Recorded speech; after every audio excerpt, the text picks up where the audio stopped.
আজ যখন ঘাড়ের উপর AK-47-এর দীর্ঘশ্বাস, রক্তে হোলি খেলা, ধর্মের জিগিরে, তখন শোনাও, শোনাও তোমার সেই আওয়াজ। আমি সুভাষ বলছি। নমস্কার। সামনেই আসছে 23শে জানুয়ারি, নেতাজি সুভাষচন্দ্রের জন্মদিন।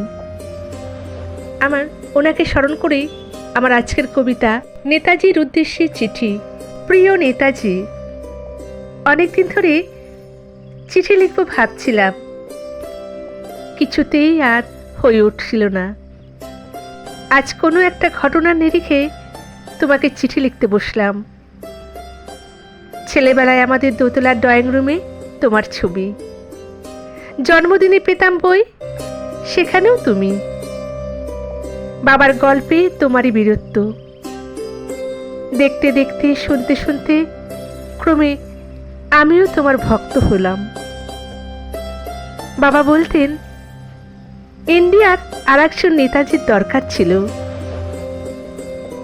মা গাইতেন বীর সুভাষের মহান দেশ। দাদু বলতেন ছেলেটাকে ওরা শেষ করে দিল। ঠাম্মার চোখে তখন আঁচলের খোট। ওসবের মধ্যে বড় হওয়া আমিও কেমন একটা ঘোরের মধ্যে থাকতাম। ভাবতাম পারতে, পারতে, তুমি সব পারতে। যদি আর একবার তোমাকে আমাদের মধ্যে পেতাম। আজ উত্তর 40-এর সেই একই ভুল। তুমিই পারতে, কেননা দেশের মাটিতে দেশপ্রেমের মতো একটা ঝাঁকুনি দেবার ক্ষমতা তখন আর কারোর ছিল না। এখনো আছে কি? তোমার হারিয়ে যাবার পর দেশে কত কমিশন বসেছে, ভারতের পূর্ব, পশ্চিম, উত্তর, দক্ষিণে।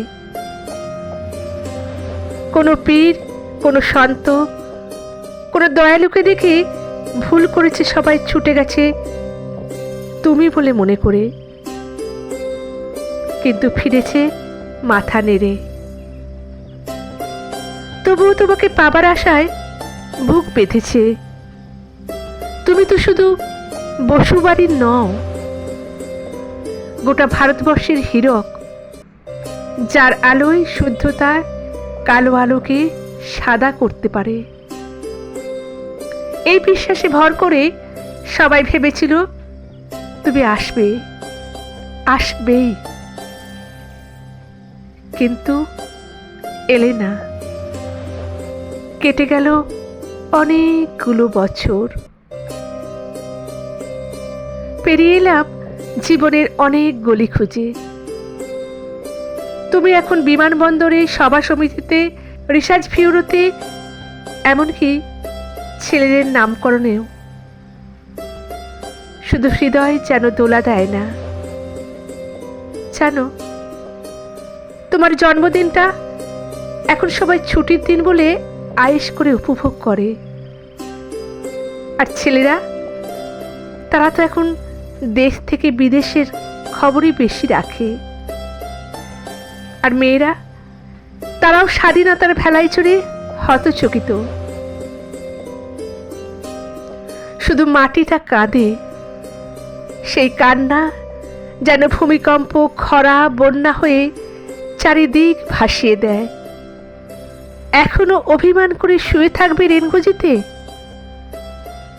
আজ যখন ঘাড়ের উপর AK-47-এর নিঃশ্বাস, রক্তের হোলি খেলা, ধর্মের জিগরে, তখন শোনাও, শোনাও সেই আওয়াজ।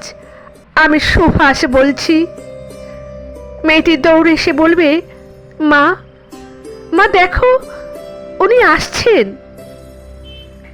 পাশের বাড়িতে মেসোমশাই ডাকবেন জানলা দিয়ে, বৌমা, আমি বলিনি উনি ফিরে আসবেন। খোলা জানলা ধরে দাঁড়াবেন মায়েরা। ডান হাতে থাকবে তাদের শঙ্খ, বাম চোখ ভরা জল। নদী হবে উত্তাল, নৌকা হবে বেসামাল। মাঝিও চেঁচাবেন, উনি আসতেছেন। সবুজ মাঠে শিশু হাতে পতাকার দোলা। উনি আসছেন, উনি আসছেন। উনি ফিরে আসছেন। তোমার হারিয়ে যাওয়া জন্মদিনের ভিতর থেকে উঠে আসুক আর একটা তুমি। আজ স্বাধীনতার ঠিক আগের মুহূর্তে দাঁড়িয়ে তোমাকে আমার এই চিঠি। প্রণাম নিও। ভালো থেকো নেতাজি, ভালো থেকো। ধন্যবাদ। ভিডিওটা ভালো লাগলে আমার চ্যানেলটা সাবস্ক্রাইব করে বেল আইকনটা পুশ করে দেবেন, কারণ পরবর্তী সুন্দর সুন্দর গল্প বা কবিতা আপনাদের কাছে নিয়মিত পৌঁছে যাবে। আবার দেখা হবে। ভালো থাকবেন।